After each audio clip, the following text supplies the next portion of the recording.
O programa a seguir pode conter descrições de extrema violência e não é recomendado para pessoas sensíveis.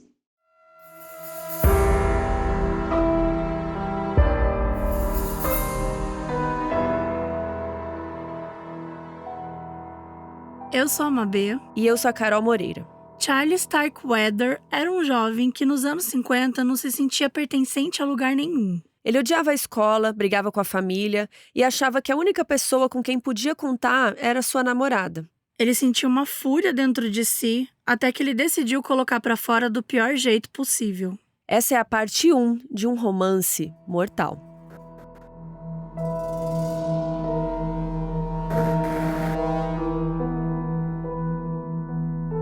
E agora a gente vai anunciar uma coisa que vocês estão bem animados, que o carnaval acabou, né? O ano vai começar e a gente vai trazer uma novidade pra vocês. Sim, a partir de agora, de março de 2026, declaramos que o Modus Operandi vai ter episódios semanais novamente. Sim!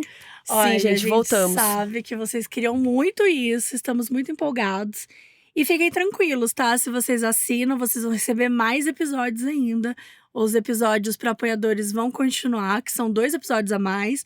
Então, se você assinar aí, você vai receber uns 6 episódios do Modus por mês. E Sim. se você não assinar, você tem aí Azar o toda seu. semana. Azar o seu. Você vai ter toda semana também. 4 E episódios. 4 episódios. A nossa ideia é que esses 2 episódios a mais, né, que a gente tá voltando a fazer, sejam mais curtos. Até pra gente conseguir ter o manejo disso tudo. Porque, gente, é muita coisa pra gente gravar, a nossa equipe, né? Enfim, vocês sabem de tudo que a gente passou ano passado, dos motivos que a gente teve que diminuir os episódios, enfim. Mas, então a gente decidiu fazer episódios mais curtos. Até porque tem muitas histórias que não tem tanta fonte. Ou são histórias mais curtas mesmo, né? Que a gente acabava não falando, porque era muito pequena, porque não ia render. Então, nossos roteiristas estão empolgadíssimos para fazer alguns casos que a gente já tinha mapeado, mas que não tinha feito. Então é isso, a partir de agora de março, 4 episódios no mês e os episódios extra. Então, se você quer apoiar, a gente vai deixar o link na descrição também, que tem muito caso bom. E esse caso de hoje é dividido em 2 partes, porque vocês não estão esperando o que vai acontecer. Gente, assim, é chocante, né? A gente acha que tá entendendo o que tá acontecendo e não. É um caso com vários tipos de crimes diferentes, assim. Então, se preparem.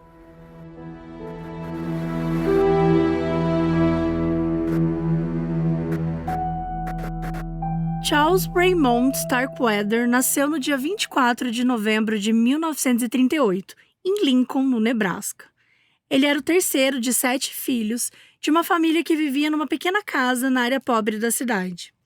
O seu pai, o Guy Starkweather, ele era meio faz-tudo, assim. Ele trabalhava com o que dava, ele também já tinha sido padeiro. Só que o Guy tinha artrite reumatoide, que é uma doença inflamatória crônica e autoimune que causa inchaço, dor e rigidez nas articulações. E afeta principalmente as mãos, os pés, cotovelo, joelho, enfim, essas áreas de articulação mesmo. Isso dificultava muito, né, o Guy trabalhar, principalmente porque ele fazia muito trabalho manual. E os empregadores não estavam se importando, né, com o fato da saúde física dele não estar boa, né? Então, ele tinha que fazer isso ou meio que ir embora. E daí, na época que o Charles nasceu, o pai dele estava desempregado. E a mãe, a Ellen, trabalhava como garçonete num café. Ela não recebia muito dinheiro, mas era o suficiente ali para pagar as contas nos momentos que o marido estava desempregado.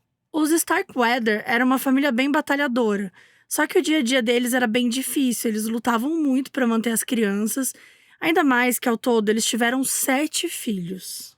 O Charles era considerado uma criança muito fofinha, ele tinha o cabelo ruivo, ele era branquinho e várias sardinhas, assim.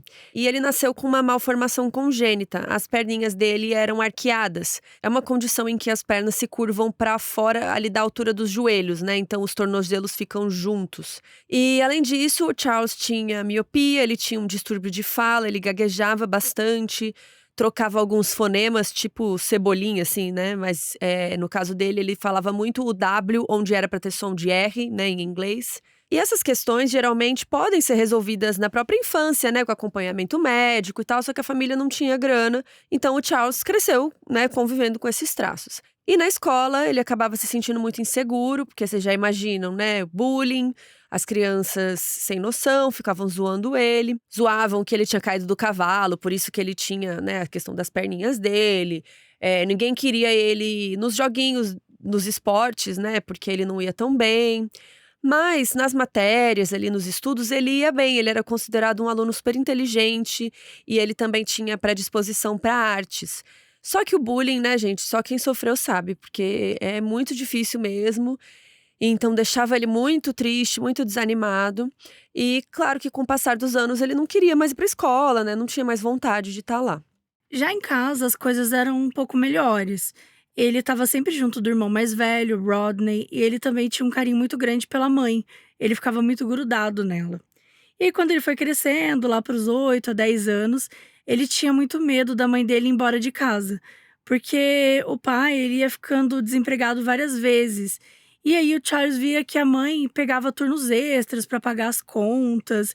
E ele tinha medo que um dia, sei lá, ela se cansasse de cuidar de todo mundo e fosse embora.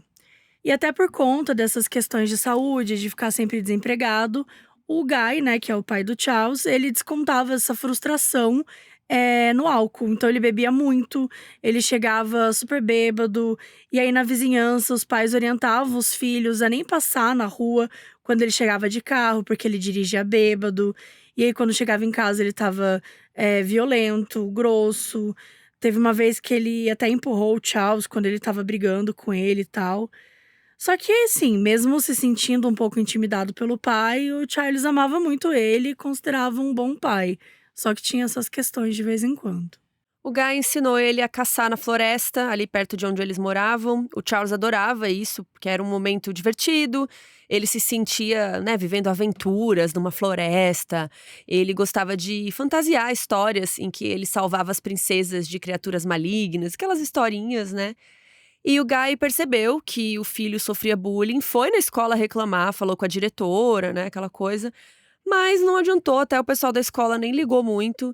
Falaram aquelas coisas, mas as crianças são assim mesmo, aquela coisa. E nisso os colegas continuaram caçoando do Charles.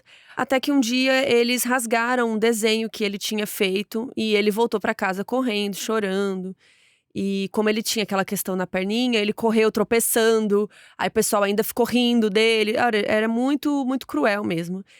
E o Guy ficou muito puto quando o menino chegou em casa, né, chorando, não sei o quê. E aí ele ensinou o Charles a revidar. Vai pra briga, porque só assim vão parar de te encher o saco. Quando o Charles entrou na pré-adolescência, ele fez exatamente isso. Ele se afastou das artes, ele começou a se dedicar bastante nas aulas de educação física, porque ele queria ficar mais forte, mais resistente. E ele comprou tanta briga com os caras que faziam bullying com ele, que o jogo virou, e ele acabou ganhando uma fama de brigão. Ele era grosseiro, ele era agressivo, né, violento, até com outros colegas que não tinham nada a ver. Foram tantos conflitos que lá para os 14 anos os pais mudaram ele de colégio. E nessa nova escola ele fez amizade com outro jovem, que era bem durão também, que era o Robert Von Bush. E eles eram tipo os valentões do colégio. Na adolescência, o Charles adotou o estilo visual, assim, meio rebelde do James Dean, sabe? No filme Juventude Transviada. Ele se identificava muito com o personagem, né? Era daquela época, que também era considerado um adolescente problemático. O Charles, então, usava jaqueta de couro, jeans preto. Realmente, ele adotou aquela estética ali do ator no filme. E ele já não ligava muito para as notas nessa época. Ele conseguia ir bem, porque ele era bem inteligente e tal, mas ele não se dedicava. De acordo com esse amigo dele, o Robert, o Charles tinha dois lados. Ele conseguia ser uma pessoa super carinhosa, solícito, divertido de estar assim junto. O Robert achava que essa era a personalidade natural dele. Mas ele tinha esse lado meio sombrio, como se fosse uma raiva profunda de tudo e de todos. Ele chegava a ser muito cruel. Se o Charles visse algum cara na rua que tivesse com um cabelo mais legal que o dele, ou com uma roupa legal que ele queria, o Charles tinha um ataque de raiva e ia atrás do cara pra brigar. Até na adolescência, por exemplo, né, o Charles tinha a questão das pernas. Por mais que ele tivesse crescido, ele ainda tinha as pernas arqueadas. Ficou melhor do que na infância, né, porque cresce e tal, dá uma ajeitada ali.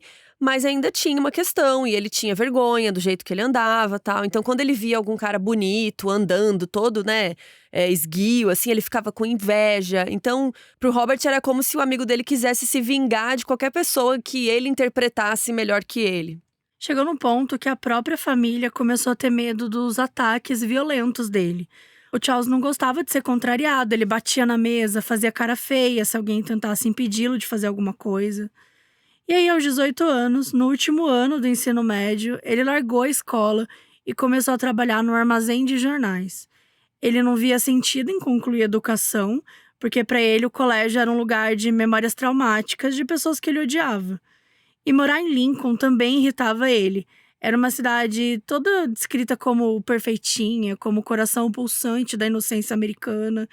Após a Segunda Guerra Mundial, a cidade, né, teve um boom de prosperidade.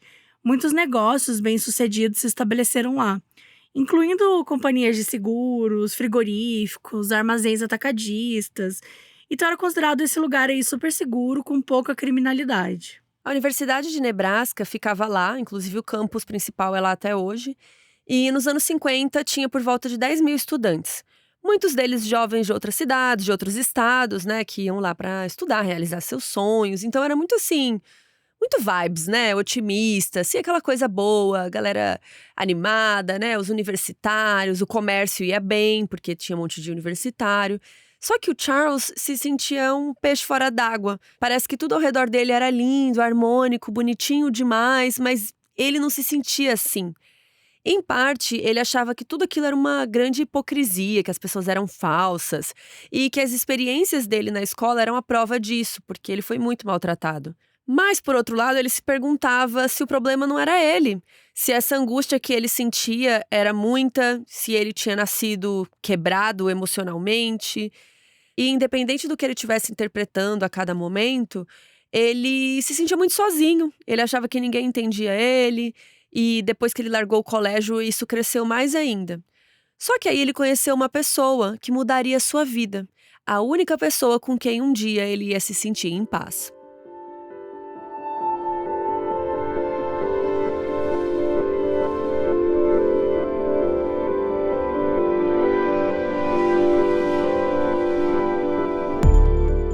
Carol Ann Fugate nasceu em julho de 43, também em Lincoln, ali em Nebraska. Ela teve uma infância muito complicada. O pai dela, William, era um criminoso condenado e ele tinha cumprido pena por abusar sexualmente de uma menina de 10 anos. Ele era alcoolista, gastava todo o dinheiro da família com bebida e depois voltava para casa e agredia a esposa, a Velda. O casal tinha 2 filhas. A mais velha se chamava Bárbara e era 2 anos mais velha que a Carol, a mais nova. Quando o pai ficava violento, a mãe escondia as filhas no armário. As meninas ficavam chorando e se abraçando, esperando o pai terminar de agredir a mãe e depois ir dormir. Como não tinham dinheiro para o aluguel, a família foi despejada várias vezes. E as filhas também mudavam de escola toda hora. Quando a Carol tinha 7 anos, teve uma vez que ela e a irmã estavam escondidas no armário. Quando elas saíram, elas viram o pai tentando enforcar a mãe. Ela estava jogada na mesa e ele estava com as mãos assim, né, no pescoço dela. E as meninas tentaram ajudar a mãe. A Carol pegou um martelo e a Bárbara pegou uma faca de açougueiro. Elas chamaram a avó delas, a avó materna, que morava no mesmo prédio, e elas conseguiram salvar a Velda. E juntas, elas mandaram o cara sair da casa, tal. Ele apareceu na semana seguinte só para pegar as roupas e depois sumiu no mundo, realmente largou a família. Isso foi em 51 e depois disso a Velda e as meninas viveram com o auxílio do governo, até que em 54 ela se casou com o Marion Bartlett, um veterano da Segunda Guerra Mundial.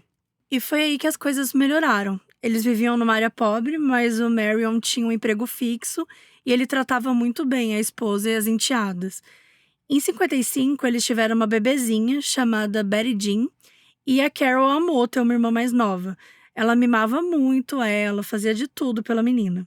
E no ano seguinte, a Carol estava com 13 anos.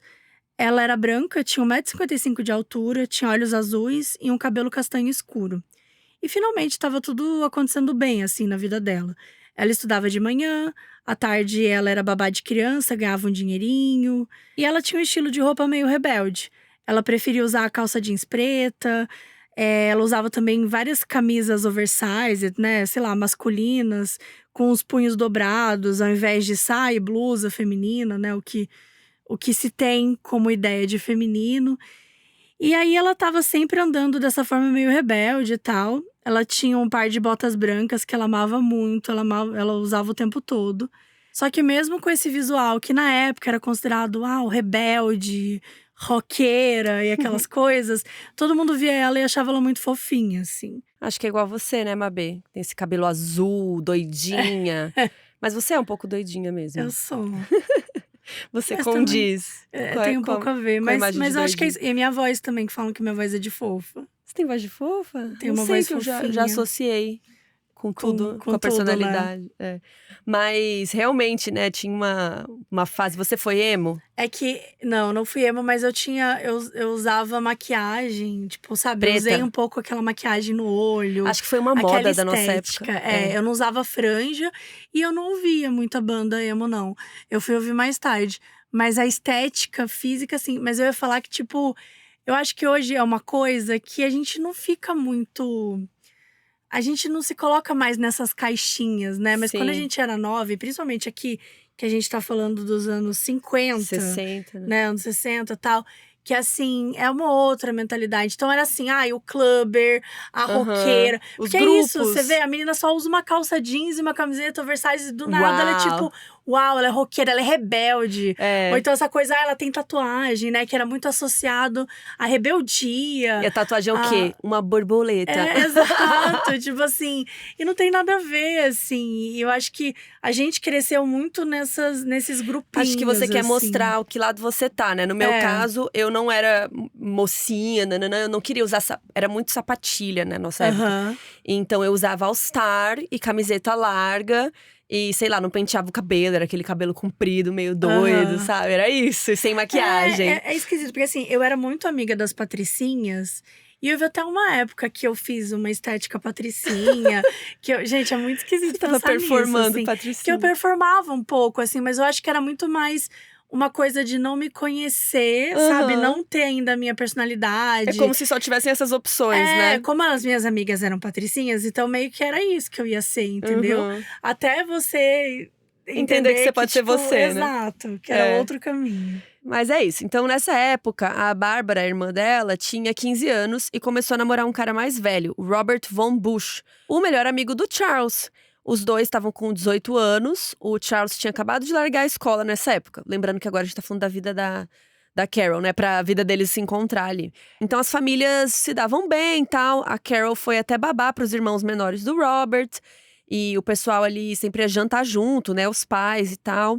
E num desses jantares lá na casa dos sogros, o Robert levou o melhor amigo dele, o Charles. E ele ficou encantado pela Carol. Ele tinha 18 e ela tinha 13.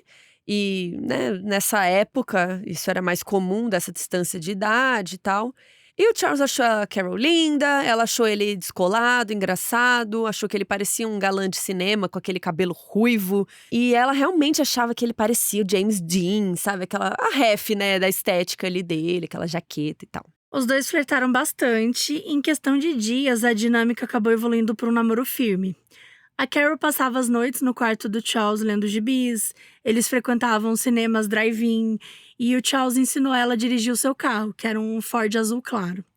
O armazém de jornais onde o Charles trabalhava ficava bem perto da escola da Carol, então ele sempre ia visitá-la depois da aula tal, e eles dirigiam juntos. E o namoro continuou, até quando a Carol completou 14 anos, que foi em 1957. E esse relacionamento, ele não foi muito bem aceito pela família, nem a do Charles e nem a da Carol. Principalmente o padrasto da Carol, o Marion, né?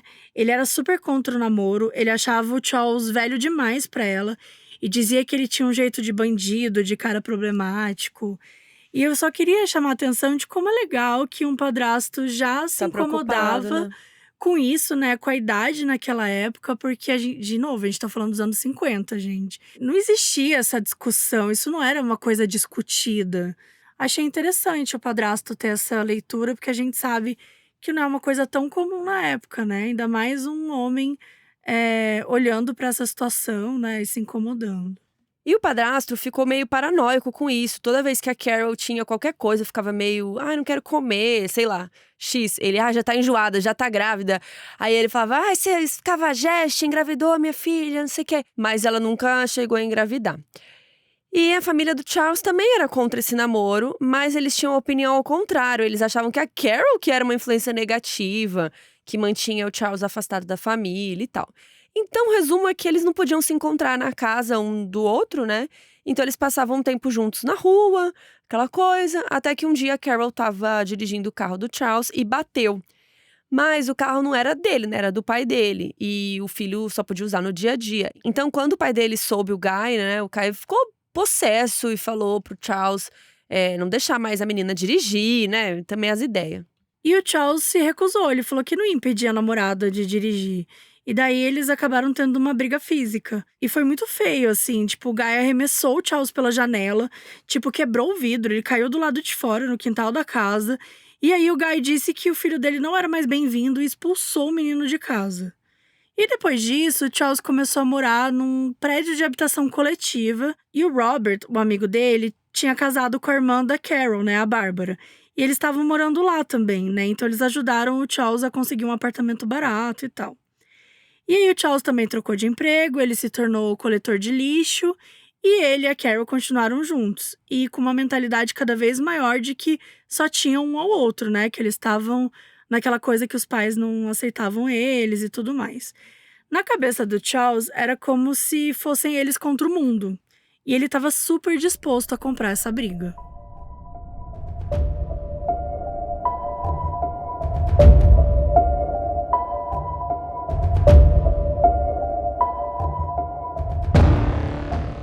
Charles tinha muitas fantasias sobre uma vida fora de Lincoln.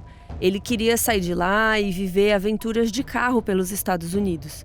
E ele se imaginava de um jeito meio romantizado. Ele via a si mesmo como um pistoleiro, um fora da lei destinado a morrer jovem. E ele achava que era melhor ele ser temido do que amado. Que o único jeito dele impor respeito às pessoas que o fizeram mal lá no passado era se tornando uma figura que dava medo. E ele sempre imaginava a Carol nessas ilusões, como a namorada apaixonada que o seguia, como se eles fossem Bonnie e Clyde. Que, aliás, temos um episódio muito bom a respeito deste casal, que é o número 241. Só que a vida real era muito diferente dessas fantasias. Ainda em 57, ele foi despejado do seu quarto, porque ele não estava pagando o aluguel. E ele começou a dormir no carro, perto de um posto de gasolina. E ele pedia ali para os atendentes do posto doces, cigarros, pedia para acordarem ele quando amanhecia, para ele fazer a rota da coleta do lixo. Só que aquela vida era muito frustrante, né? Ele queria dinheiro rápido, ele gostava de dar presentes para Carol e não estava rolando, né? Não conseguia nem pagar o aluguel. E ele também queria ser essa persona da fantasia dele, né? Ele queria ser um fora da lei imbatível. Na noite do dia 30 de novembro, uma semana após completar 19 anos, o Charles foi na casa do Sonny Von Bush, que é o pai, né, do melhor amigo dele, do Robert, e ele sabia que o pai do Robert tinha uma espingarda calibre 12 na garagem. Então ele passou lá quando ninguém estava em casa e roubou a arma. Naquela noite, ele se preparou para cometer um crime. Ele próprio dizia que era só um assalto. Mas biógrafos e estudiosos desse caso acreditam que ele já estava sim na intenção de machucar alguém. Por volta das 3h30 da madrugada, o Charles dirigiu até o posto de gasolina, onde ele costumava ficar. Ele estava com uma camisa preta, um jeans preto e botas de cowboy. Quem estava trabalhando como frentista naquela noite era o Robert George Covert, um jovem de 21 anos. Ele tinha saído da marinha há só alguns meses, era recém-casado e a sua esposa estava grávida esperando um bebê. Ele trabalhava no posto há menos de um mês. Cobriu o turno lá das 23 às 7 da manhã, num salário de $55 semanais. E por ser novo, o Covert não estava muito acostumado com o Charles, que já tinha uma relação mais próxima com os frentistas que estavam lá há mais tempo. Tanto que o Charles nem sabia o nome dele, só chamava ele de cara novo. O Charles chegou, saiu do carro, deu uma andadinha pela área do posto para ver se estava vazio mesmo e entrou no carro de novo. Ele dirigiu por uns minutos, deu uma volta e estacionou ali. Ele saiu do carro com um lenço vermelho no rosto, um chapéu de caça vermelho e luvas de couro. Com a espingarda na mão, ele se aproximou do Covert e disse que ia cometer um assalto. Ele empurrou um saco de lona pro Covert e mandou ele encher com todo o dinheiro do caixa e o do próprio bolso ali que ele tivesse. As fontes variam um pouco no total de valor ali que o Charles pegou, foi entre 108 e 160 dólares. O Charles mandou o Covert abrir o cofre, mas ele falou que não sabia, que não conseguia, que não tinha senha, sei lá. Depois disso, o Charles forçou o frentista a entrar no carro e falou para ele dirigir até uma área deserta na Superior Street, nos arredores de Lincoln, enquanto ele ia apontando a arma para ele. E assim que chegaram nessa estrada isolada, o Charles mandou o cara estacionar e sair do carro. O Covert saiu primeiro e o Charles foi em seguida, mas aí o Covert se virou e tentou agarrar o cano da espingarda, que, não recomendamos. Foi aí que o Charles engatilhou a arma e disparou, atingiu o Covert na lateral da cabeça e ele caiu. Ele até tentou se levantar, mas o Charles já meteu um outro tiro na cabeça dele, dessa vez foi certeiro, e o Covert faleceu na hora. Logo depois disso, Charles recolheu o cartucho da arma e fugiu do local. Ele deixou o corpo do Covert ali na estrada mesmo. Ele só se livrou do porta-moedas que ele tinha roubado e jogou num riacho. Depois ele dirigiu de volta para a cidade e dormiu normalmente no carro. Nos dias seguintes, a viúva do Covert, denunciou o desaparecimento, daí a polícia se envolveu e conseguiram encontrar o corpo. Só que não faziam ideia de quem tinha cometido o crime. Então, os policiais simplesmente assumiram que foi alguém qualquer, um transeunte lá, algum, bandido aleatório que tentou roubar o Covert e por isso atirou nele. Só que eles foram bem negligentes, porque tinha um outro funcionário do posto de gasolina que deu depoimento e disse que tinha um cara ruivo que sempre passava a noite estacionado ali perto do posto de gasolina, que era o Charles, E o funcionário nem falou no sentido de acusá-lo, mas sim de indicar para os policiais que talvez ele pudesse saber de alguma coisa. E mesmo assim, os policiais nem foram atrás, nem tentaram descobrir quem era o Charles e deixaram por isso mesmo. E se a polícia tivesse ido atrás, talvez tivesse até descoberto que o Charles não pagava aluguel do prédio onde ele morava há meses. Mas logo na manhã seguinte do crime, ele pagou o aluguel. Então, assim, uma coincidência, Você rouba um dinheiro, de repente o aluguel paga. Sim. E aí, mesmo com a polícia não indo atrás disso, o Charles ficou bem na dele nos dias seguintes, ficou longe do posto, ficou de boa. Ele limpou qualquer vestígio de sangue, sujeira da arma e devolveu na garagem do Sr. Von Busch. O cara nem notou que a espingarda tinha saído e voltado, nada, então também não tinha o que dizer pra polícia, que a arma tinha sumido no mesmo dia que uma igual foi usada no assassinato, aquele X. Para encobrir os rastros, o Charles decidiu pintar o carro dele de preto. Para quem tivesse visto um Ford azul na estrada, ele já virou um Ford preto. E também trocou as rodas, removeu calotas, deu um glow up lá no carro dele. E ele também usou o dinheirinho que ele arrumou ali para comprar presentes para Carol, como roupas, lanches e sei lá. Emocionalmente, o Charles não demonstrou nenhum remorso pelo crime. Pelo contrário, ele se sentiu realizado. Inclusive, ele tinha muitas dores de cabeça, no dia a dia, assim, e após cometer o crime, ele sentiu que as dores até pararam. Dezembro passou, então o ano de 57 acabou, e Charles se sentiu em paz, porque ele cumpriu o objetivo que ele pretendia para si mesmo, se tornar um grande bandido. E aquele seria só o primeiro crime de uma longa lista.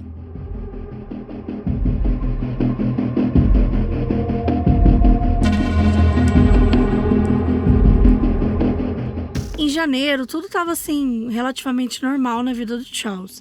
Toda madrugada ele acordava cedo e encontrava o irmão Rodney, que também era coletor de lixo.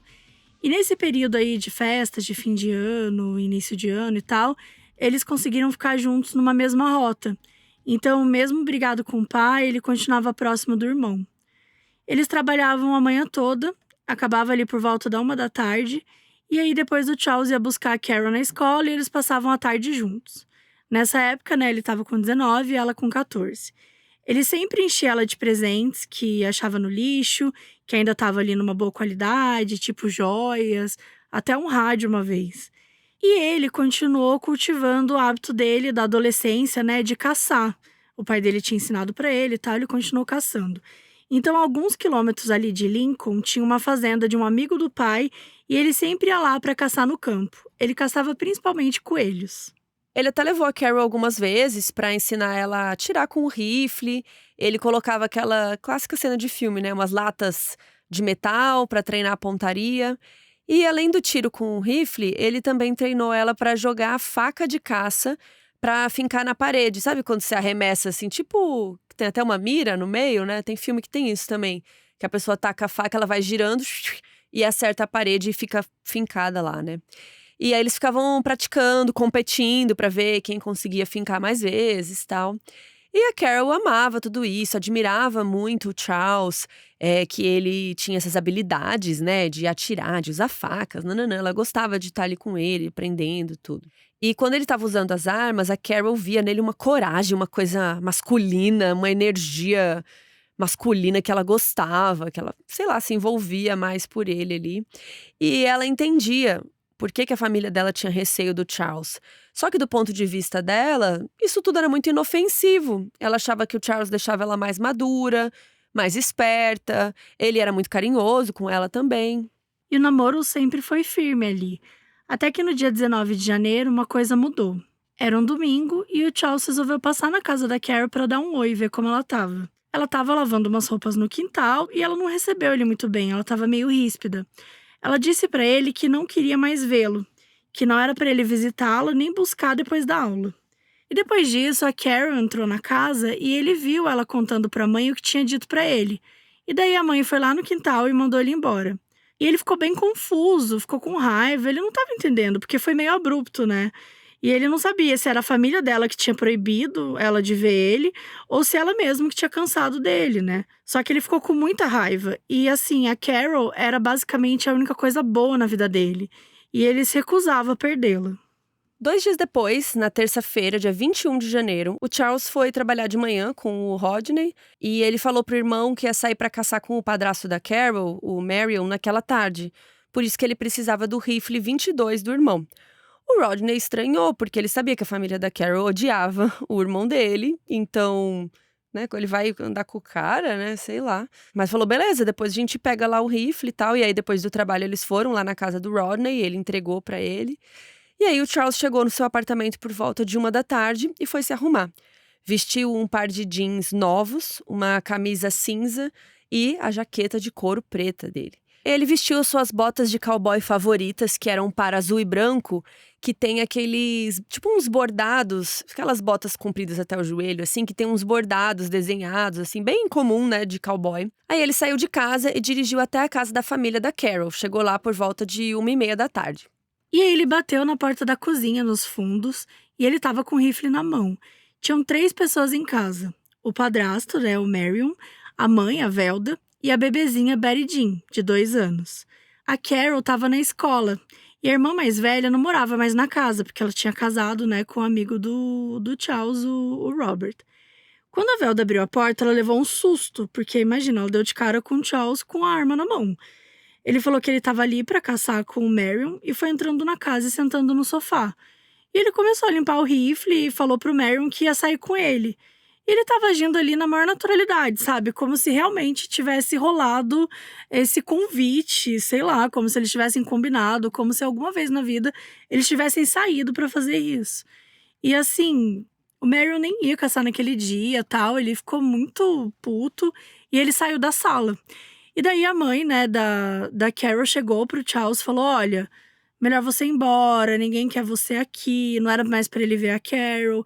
E daí ele ficou puto, ele começou a levantar a voz, daí ele começou a xingar a Velda, exigiu que ela desse um motivo para proibi-lo de ver a Carol.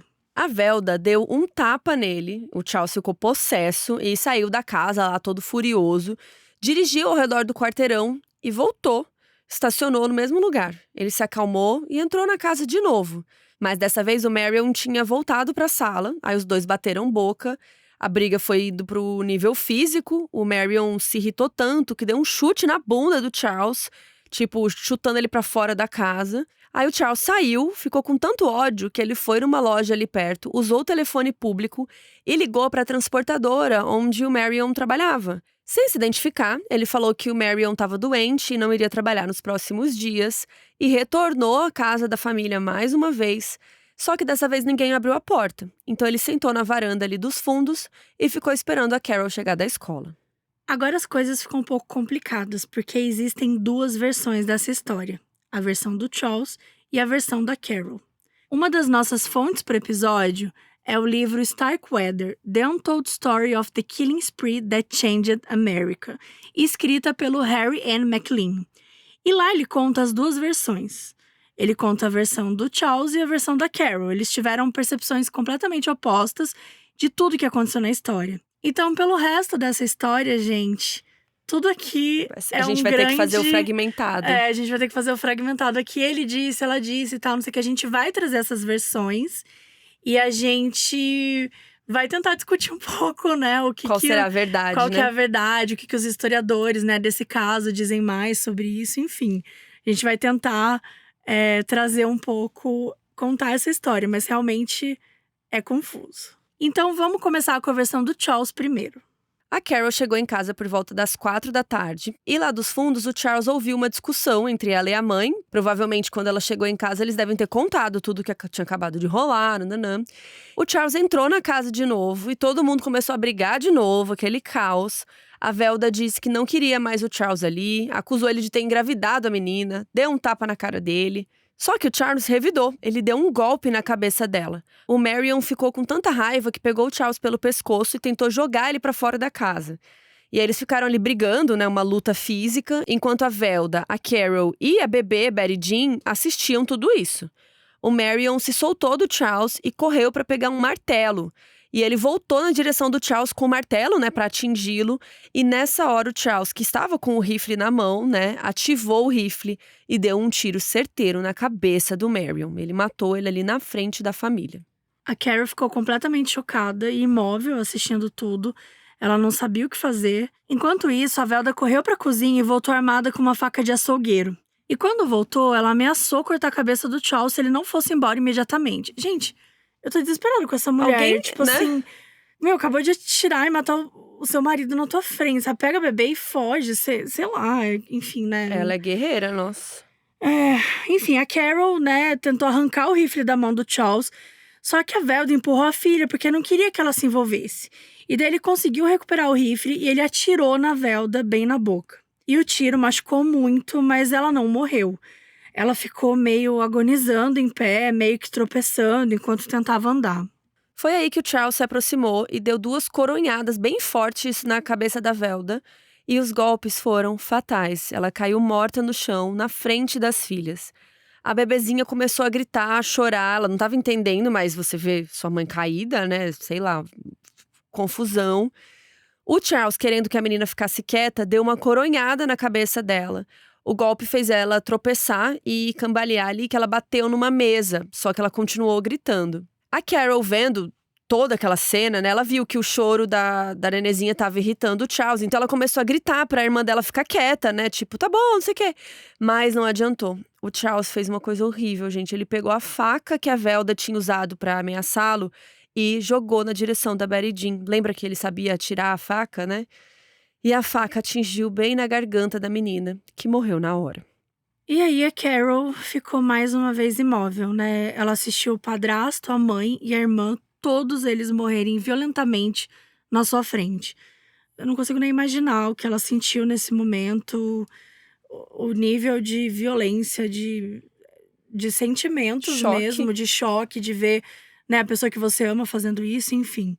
E foi aí que os dois perceberam que o Marion ainda estava se mexendo. E aí o Charles foi na direção dele e tentou esfaqueá-lo, só que a faca estava meio cega, estava com dificuldade de penetrar na pele. E ele precisou bater no cabo da faca com um punho para conseguir cravá-lo no pescoço e no peito do Marion. Então ele fez isso várias vezes, até finalmente matá-lo. Depois de um tempo em silêncio, a Carol se aproximou dele e perguntou como eles iam fazer para esconder os corpos. Então, ela estava ali assumindo um papel de cúmplice, né? E ajudar ele a se livrar da família e fugir com ele depois. O Charles disse que não precisava se preocupar, que ele ia cuidar de tudo. Ele lavou a faca na pia e colocou o corpo da Betty Jean dentro de uma caixa de papelão com um lixo. Em seguida, ele amarrou o corpo da Velda com cordas de varal, enrolou em tapetes e cobertores e o arrastou para a casinha, um banheiro externo, e enfiou a cabeça dela no buraco do assento sanitário. Daí ele deixou a caixa com o corpo da Betty Jean no chão, ali da mesma casinha, e por fim ele arrastou o corpo do Marion pro galinheiro, que tinha ali no quintal.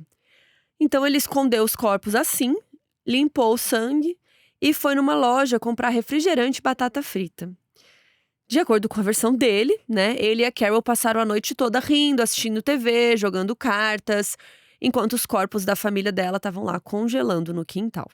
Agora a gente vai para a versão da Carol, que é extremamente diferente. Segundo ela não foi cúmplice nem assistiu à morte da família. Ela disse que voltou para casa às 4 horas da tarde mesmo, que ela se despediu de uma amiga e quando ela entrou pela porta, ela achou o Charles sozinho na casa apontando o rifle para ela. Quando a Carol perguntou onde estava a família dela, ele ordenou que ela se sentasse. Ela tentou se levantar, mas aí ele empurrou ela na cadeira, deu vários tapas. E que ele estava agindo de um jeito meio nervoso com ela, que ele não queria responder onde estava a mãe, o padrasto, a irmãzinha. E a Carol não estava vendo ali nenhum sinal deles. Então ela estava meio que assumindo que algo de errado, né, tinha acontecido com eles. E foi aí que o Charles contou que eles estavam sendo mantidos reféns por membros da sua gangue numa casa próxima. Então, basicamente, o que ele falou é que ele sequestrou, né, a família dela, porque eles sabiam demais sobre um roubo a banco que a gangue estava planejando. E aí, eles estavam, sequestrados e mantidos como reféns nessa outra casa aí. Ele ameaçou que se a Carol tentasse escapar, não obedecesse, ele faria um telefonema e a sua família seria morta. Mas se ela cooperasse, eles voltariam ilesos. Ou seja, na versão dela, ela foi feita de refém pelo Charles. Aí ela disse que começou a chorar, que não acreditava naquela história. Daí o Charles jogou o rifle no chão, na direção dela, e disse que se ela não acreditasse nele, que era então para ela atirar nele ali mesmo. Ela falou que não ia atirar nele, continuou chorando. Ele a permitiu ir na cozinha fazer um café para se acalmar e ficou ali vigiando ela. Depois ele a obrigou a trocar as roupas da escola por calça jeans e uma camiseta.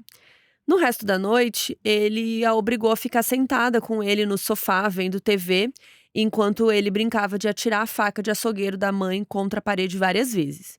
Então a Carol teria acreditado na história que a família dela estava sendo feita de refém e que ela foi obedecendo o Charles ali e permaneceu na casa para mantê-los vivos. Ela disse que não fazia ideia de que eles estavam mortos.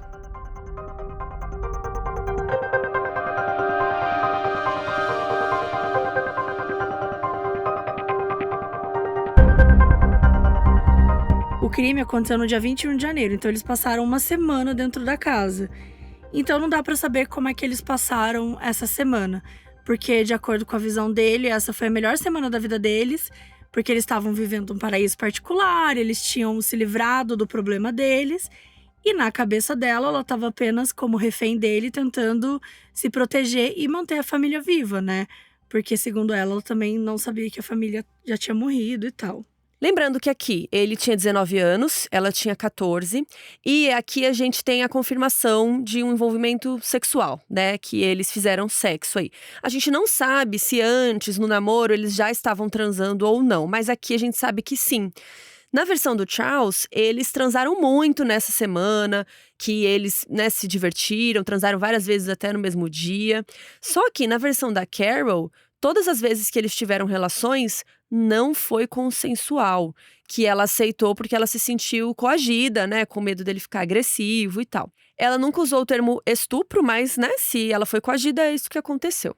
Acho que nem é um termo que era usado na época, assim, a gente não...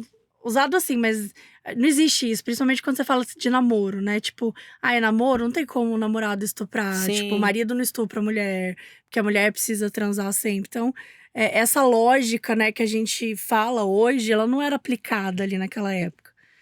Então, acho que é por isso também que não existe muito essa mentalidade. Então foi um abuso sexual na versão dela, mas independente da versão de cada um, já era um crime, porque a idade de consentimento em Nebraska é de 16 anos e ela tinha 14. Então o Charles já estava cometendo aí um abuso de menor, no mínimo, né, talvez também um estupro.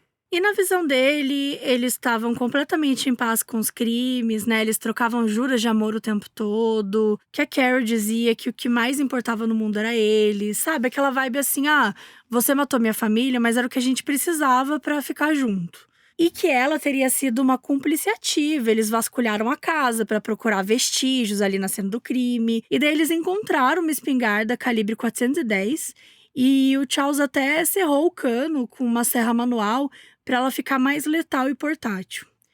E que eles teriam deixado os corpos, né, nos anexos do quintal lá, sem nenhuma preocupação. E tava um mês muito frio, né, umas áreas congeladas, então os corpos iam demorar para entrar na fase de decomposição e tal.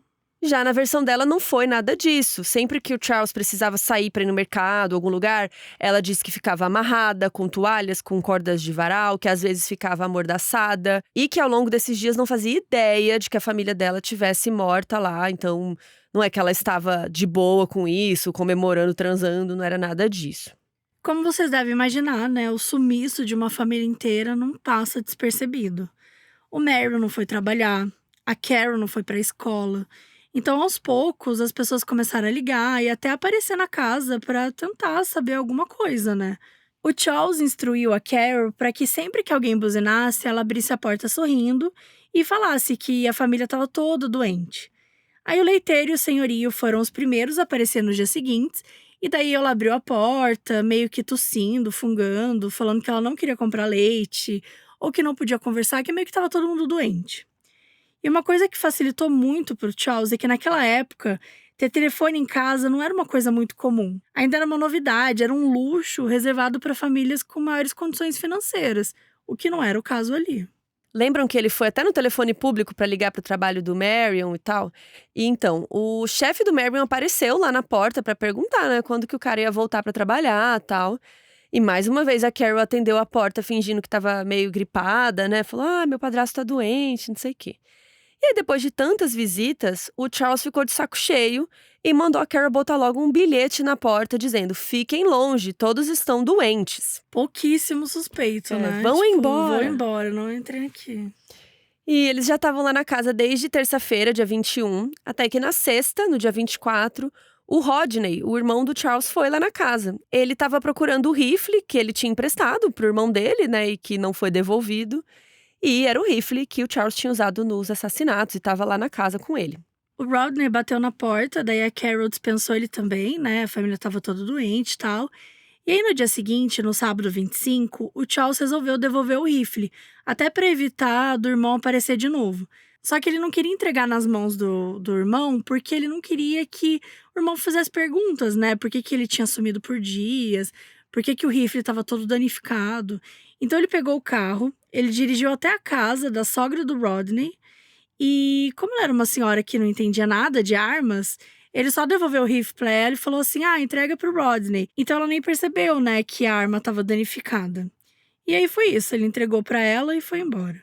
E ainda no sábado, o Rodney foi buscar o rifle e notou o tanto que ele estava deteriorado, estranho. A placa de metal da coronha tinha caído. Um decalque tinha sumido, a madeira estava toda arranhada. Isso porque o Charles tinha machucado as vítimas, né? Tinha dado coronhada, enfim. Mas, por algum motivo, o Rodney não perguntou o que rolou, não tentou descobrir onde ele estava. Ele achou, sei lá, o irmão tinha tomado pouco cuidado. Pô, estragou meu negócio. X. Ele comentou sobre isso com o pai deles, o Guy. E aí foi o Guy que achou estranha essa história. Como ele e o filho tinham conflitos já há bastante tempo e o Charles estava cada vez mais violento, o Guy começou a ficar paranoico.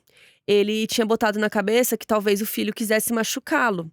Tanto é que, pelo resto da semana, o Guy trancou as portas, as janelas da casa. Ele estava com uma sensação que o Charles ia aparecer lá para atirar nele. Mas isso não aconteceu, porque, independente da versão, o Charles tinha outros problemas para lidar. Ainda no sábado 25, o casal, a Bárbara e o Robert, foram visitar a família, né? Porque ela tava achando estranho, ninguém tinha ido visitá-la durante a semana e tal. E daí, de novo, a Carol apareceu, falou que eles estavam doentes. A Bárbara achou meio estranho, viu a irmã meio tensa, assim, mas respeitou a vontade dela. Só que, ela conversando com o Robert, eles ficaram com uma pulguinha atrás da orelha, até porque faziam dias que o Robert também não sabia do Charles. E aí que eles conversaram com o Rodney, né, que também contou que tinha passado dias procurando o Charles. E ele mencionou que o irmão estava estranho e ele mostrou até o rifle danificado pro Robert. O Robert, né, amigo do Charles, reparou também que ele estava meio distante ultimamente. Ele falou pro Rodney que o Charles estava meio paranoico, que as pessoas iam separar ele da Carol. E ele até tinha criado um certo ressentimento do Robert, porque, lembrando, o Robert era o amigo dele que tinha casado com a Bárbara, que era irmã da Carol, né? Então, a família da Carol e da Bárbara estavam tentando separar o casal e tal. Então, o Robert ali como cunhado, era como se ele fosse da família deles também, como se ele tivesse algo contra, né? Ou ele eles pudesse também. ter a cabeça feita, alguma coisa assim. Ele tava meio desconfiado, né? E aí, por causa disso, o Charles estava mais afastado do Robert nas semanas, não estava mais confiando no amigo.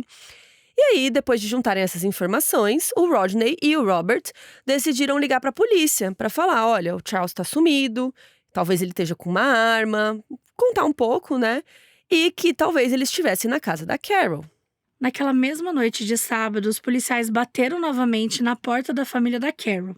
Nessa hora, o Charles estava dormindo no sofá e ele levou um susto com a campainha, porque ele não esperava alguém tão tarde, né? E ele se escondeu.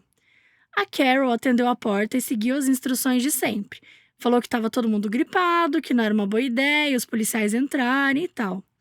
Os policiais não acharam nada suspeito no comportamento da Carol, ou até na explicação dela. Então eles deram boa noite e foram embora.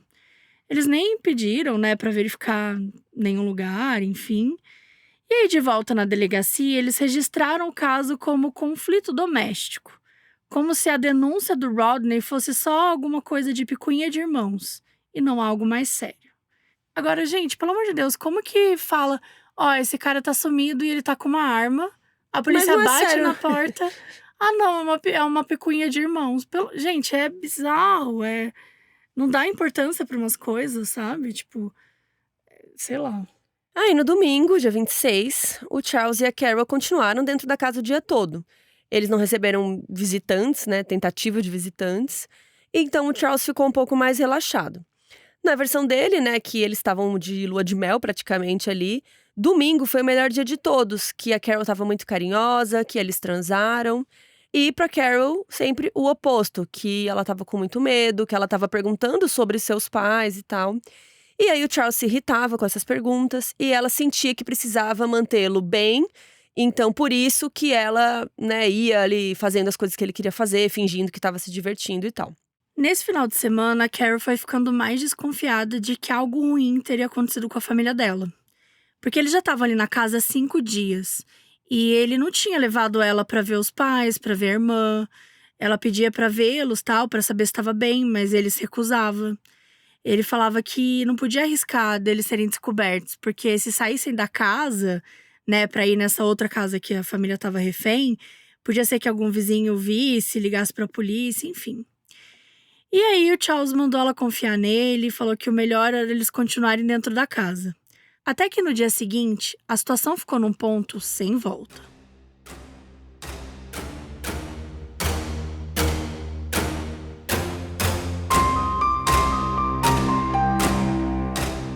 Já era segunda-feira, já fazia 6 dias dos assassinatos. A avó da Carol era a Pansy.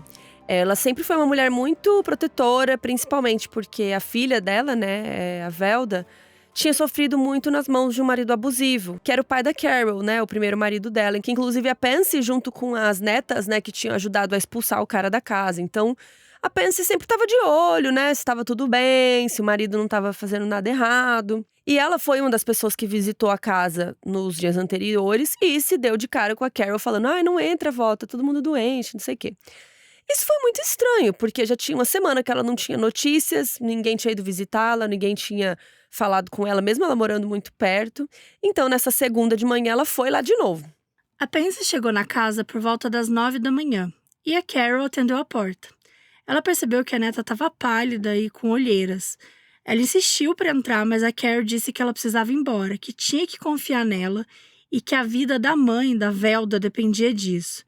Foi aí que a Pansy entendeu que tinha alguma coisa muito errada acontecendo. Ela gritou para tentar falar com a neta mais nova, né, com a Betty Jean. Ela gritou: Betty, fala alguma coisa para eu saber que você tá bem aí dentro. E não teve nenhuma resposta. A Carol continuou insistindo para ela sair, então a Pansy gritou bem alto para a vizinhança toda ouvir. Gritou que era para a neta deixar ela entrar, senão ela ia na polícia e voltar depois com detetives e um mandado. E a avó gritou que tinha certeza que o Charles estava ali dentro, que não era para a neta tentar negar. A Carol ficou muito chocada, ela não sabia o que falar. E a avó simplesmente foi embora e continuou gritando que voltaria com o mandado. Lá na sala, o Charles tinha ouvido tudo isso e ficou com medo. Ele percebeu que muito em breve havia alguma chance da polícia invadir, né? Então ele decidiu que era hora de ir embora. Como sempre, essa variação das histórias, então na versão do Charles, eles se olharam e pensaram, pô, a gente vai ter que fugir daqui, né? Aí a Carol foi se arrumar e voltou com uma mala, com algumas roupas. E nessa mala, era uma mala vermelha, e o Charles colocou as armas ali. Na versão da Carol, foi ele que decidiu que eles iam embora e tal, e mandou ela se arrumar. De qualquer forma, os dois saíram pela porta da cozinha, de um jeito discreto, e andaram alguns minutos até o carro do Charles. Ele tinha estacionado num outro quarteirão, porque não queria que ninguém visse, né? Imagina o povo batendo na porta e o carro dele lá, né, na frente. Então eles foram ali pro quarteirão próximo, chegaram rapidinho e foram embora, né? A lua de mel de 6 dias aí do Charles estava oficialmente terminada. E o que viria a seguir era uma fuga sem destino.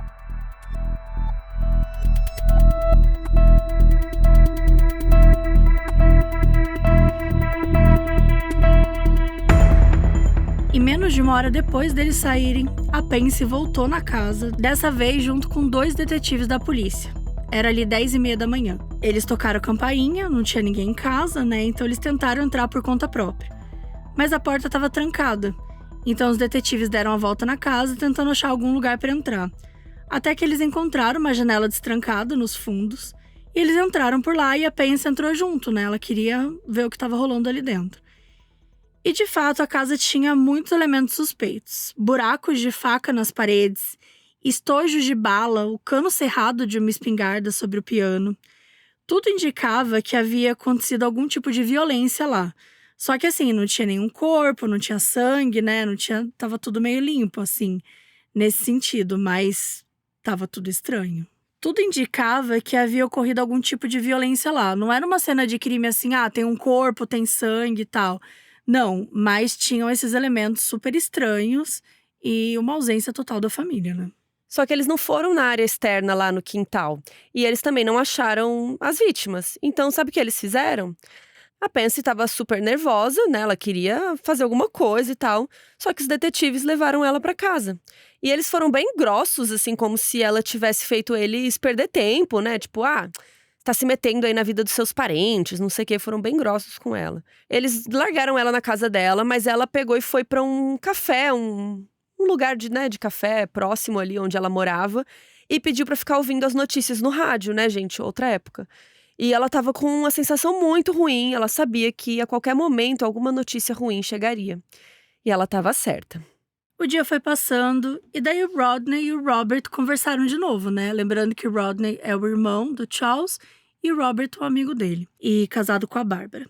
E eles estavam muito insatisfeitos com a polícia, né? Porque a polícia tava lidando como se fosse uma situação, vocês estão se metendo na vida deles, não sei o quê.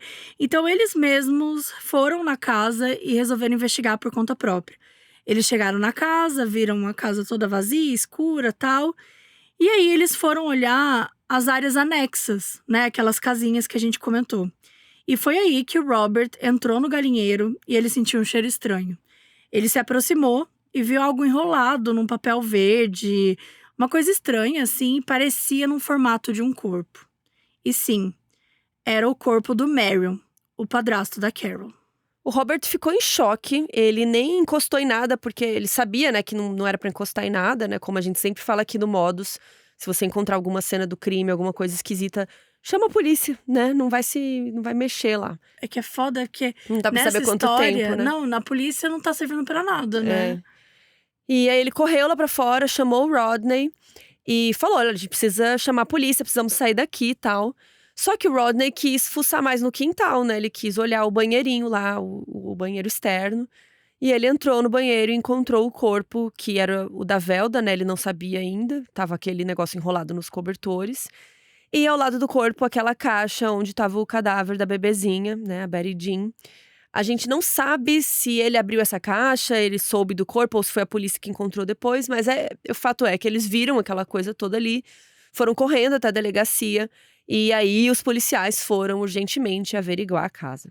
Em menos de meia hora, a casa se tornou uma grande cena do crime com dezenas de policiais tentando entender o que tinha acontecido. Primeiro de tudo, né, gente? Janeiro de 58 foi extremamente frio em Nebraska.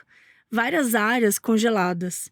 Então, por conta disso, os corpos ficaram mais ou menos preservados, né? Não houve aquela decomposição tão forte, o odor não estava absurdo. Muito pelo contrário, o cheiro mais forte era o da colônia do Marion, que estava bem recente. Então, indicava que o Charles estava perfumando o corpo ali diariamente para evitar o cheiro da putrefação. O Rodney contou para os policiais que achou que o irmão tivesse alguma coisa a ver com os crimes e que agora ele estava desaparecido. Como ninguém sabia onde a Carol estava, os policiais chegaram a considerar que ela também tivesse sido assassinada, né? Porque estava a família toda ali. Então, procuraram o corpo dela ali em volta da casa, ali no quintal, enfim, vários outros lugares. Enquanto isso, os 3 corpos foram enviados para autópsia e os profissionais determinaram que a Velda, o Marion e a Betty Jean já estavam mortos há mais ou menos uma semana, né, o que era real. A Velda e o Marion tinham balas na cabeça e sinais de esfaqueamento, além de vários impactos fortes no crânio, né, das coronhadas. Já a Betty Jean tinha fraturas muito grandes no crânio, estava praticamente esmagado, e também tinha sinais de esfaqueamento na garganta.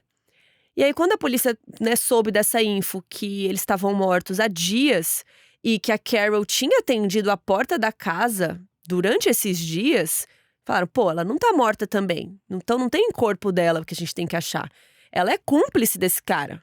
A notícia veio à tona, né? As redes de rádio, os canais de TV fizeram as primeiras reportagens naquela noite mesmo. E os moradores de Lincoln ficaram chocados, porque era um crime muito brutal e ter acontecido ali, né? Num lugar que era sempre tranquilo. Era considerado, né, aquela cidade segura e tudo mais. Pra vocês terem ideia, nos últimos 10 anos, né? Ou seja, de 47 a 57, a cidade tinha registrado apenas 7 assassinatos. E todos eles tinham sido resolvidos. Agora, em um único dia, 3 pessoas estavam mortas. Claro que são 4, né? Se a gente contar o cara do posto de gasolina, que o Charles tinha matado umas semanas antes. Só que, até então, ninguém tinha associado a morte dele, né? Então, por isso que a polícia estava investigando aí como um crime só. Então, com essas notícias, a população ficou meio chocada, meio com medo desse casal. Porque, né, de acordo com as notícias, era um casal fugindo, que tinha matado a família da menina, não sei o quê. Então, eles estavam fugindo em um Ford K49 azul. E as características foram descritas no rádio. Repetiram muito que o Charles era ruivo, porque, né, é uma característica mais incomum. Então, isso poderia ajudar a identificá-los. Mas já fazia horas que eles tinham fugido e ninguém fazia a mínima ideia de onde eles estavam. Naquela noite, vários moradores de Lincoln trancaram suas portas, fecharam as janelas com medo de serem as próximas vítimas. O clima era de muito pavor. E, infelizmente, esse medo tinha razão de ser. Porque o que o Charles tinha feito com a família da Carol era só o começo. O começo de uma brutal e perigosa onda de assassinatos. A parte 2 desse episódio sai na semana que vem, no dia 12 de março.